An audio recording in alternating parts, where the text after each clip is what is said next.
Hello, I hope everybody's having a great start to June. Summer is here. Thank you very much for joining me to the middle ground. I'm Elizabeth Ferguson. I am here to report on an update regarding this conversation around voting rights in Georgia. And there are two polarized views, and there doesn't need to be. One, I think this has become a problem. The media has found a very popular narrative.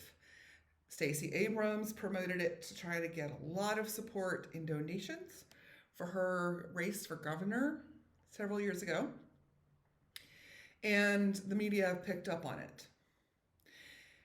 It's really sad because they target Georgia specifically. They target Georgia's voting laws, voting bills. When Raffensperger in 2020 said it was the most secure election in history.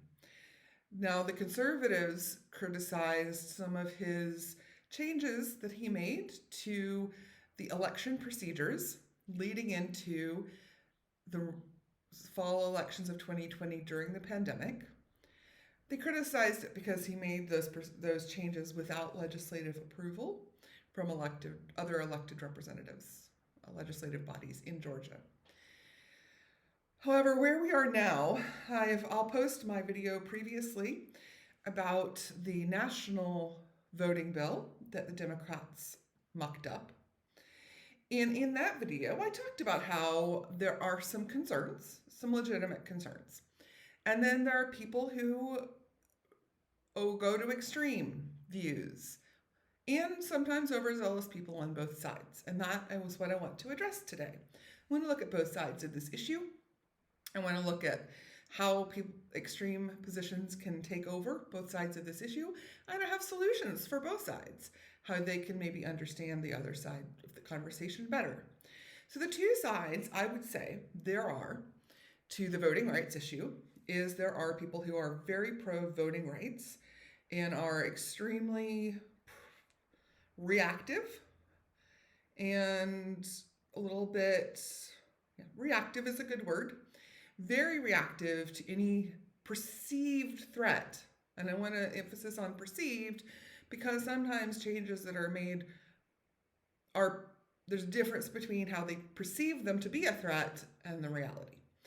The other side are those who use voting safety, security, as sometimes a legitimate platform. And those extremists can be less sensitive or less aware to measures that are taken. Sometimes there may be people in this community who use voting security as an excuse to create obstacles for those they don't want to vote. I don't have any personal evidence of that, except in the Georgia voting law, I did raise the issue that apparently, and this is statistically objective, some Black communities experienced lower polling place numbers per capita, and that should not have been done. So that's something that this side can become more aware of, and extremists might get carried away in their attempt to increase voter security. So it's called those the two sides of this, what should not and does not need to be a war. The media has contributed to a lot of the language that is volatile and inflammatory, creating a more hostile, conflict-driven situation here. Should Georgia government, Georgia administration around election procedures and voting procedures be held accountable? Absolutely. So I would not criticize the media if they wanted to use correct language to constructively hold Georgia's government accountable. The Secretary of State is responsible for running elections in Georgia, just like the Secretary of State runs elections in the national level, as well as other state levels. So the Secretary of State, part of that job is the procedural administrative side of how do you have an election? How do people vote? setting those rules and procedures to be followed. Underneath the Secretary of State, then there are many different offices. I am from and have registration in Fulton County, which is mainly the main body landmass of the city of Atlanta. And my father is very politically active, and since 2020 has wanted to observe himself what concerns there might be around voting security. Many of his friends still did not believe that Biden won the election in 2020. My father thought that they were unreasonable and couldn't be reasoned with. But he heard their concerns and thought, what could he do to try to gain evidence to bring to the table to actually examine those procedures, see if there were any faults or errors that he could help correct to help address the concerns of his friends, or go to his friends and say, here's what's going on. So he is pushing 90, and he has been a poll watcher. He was a poll watcher in the 2022 election. We had 2 rounds of elections in the 2022 election in Georgia. In the November round, where I voted absentee ballot, we voted for governor, state leadership, and we voted for Congress, obviously every 2 years, and the second Senate seat that had been vacated by Johnny Isaacson, and there was a special election in 2020 when Senator Warnock won that election. I do think it's funny. I want to sidebar that now both Senator Warnock and Senator Ossoff have beaten former incumbent Senator Perdue for their seats. So congratulations to them. They could both put that on their election results record.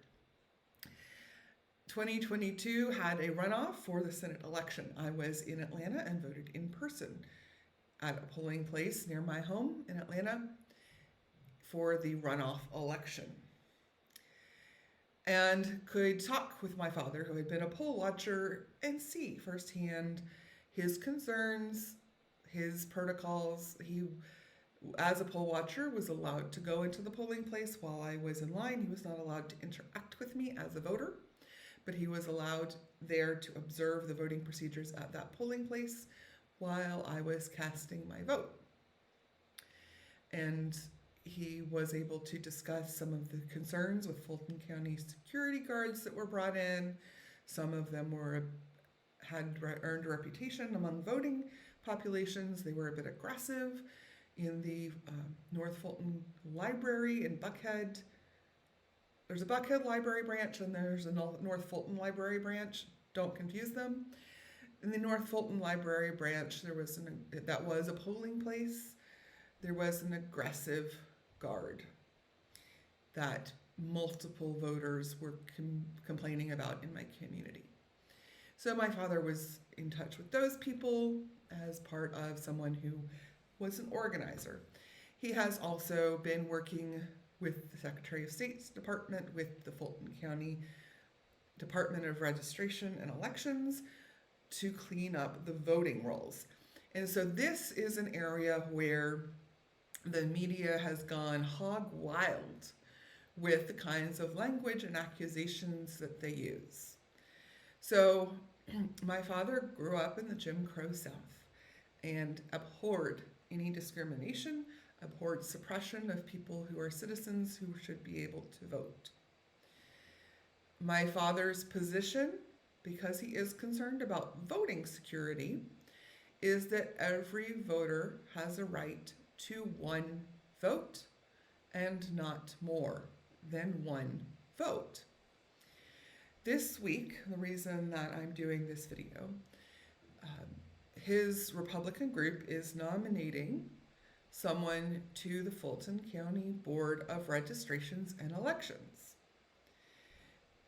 And my father is next in line if that person is not nominated. My father is pushing 90. My father is doing everything he can avoid to have to fill this role that's a lot of work, and he is losing stamina these days. He's still quite sharp. He sometimes notices short-term memory issues that concern him, but my father's family does have good longevity, and so he is, for his age, doing rather well and still quite with it, able to have these conversations with me concerning some of these issues going on politically, as well globally, as well as nationally, domestically. There has been a propaganda campaign against the person that is trying to be nominated, and he may be called exuberant or overly enthusiastic.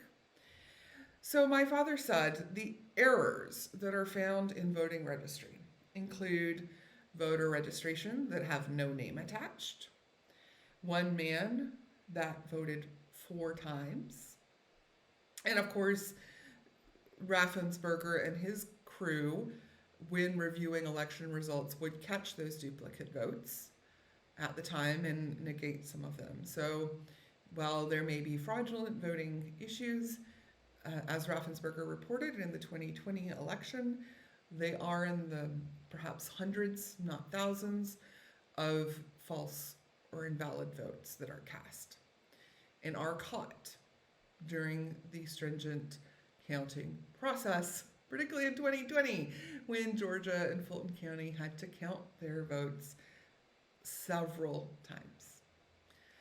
But my father wants to make sure the reason this is a concern. So I want to review the voting security side of the story. The reason this is a concern is that people can show up and vote more than once. People can show up and claim to be a dead voter and cast a vote that should not be cast because dead voters do not have the right to vote. And my father said that frequently they review much older voters, and I mean even older than my father. My father said they review all voters who are up at 105, 106 years, because frequently those people have a very hard time casting ballots. At that age, I guess they would have to cast an absentee ballot, perhaps, unless they're still mobile. They may be still spry for that age. I can't, obviously can't make generalizations about all age groups and demographics, but sometimes may need people to assist casting those ballots.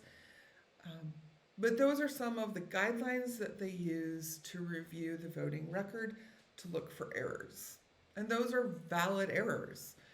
And the person that is being nominated for the Fulton County Board of Registration and Elections has found upwards of 10,000 or 20,000 errors that he's challenging in the voter registration rolls. And the Atlanta Journal has picked up on this popular narrative that if anyone does that, it is voter suppression. So that you understand, this is where the stalemate happens.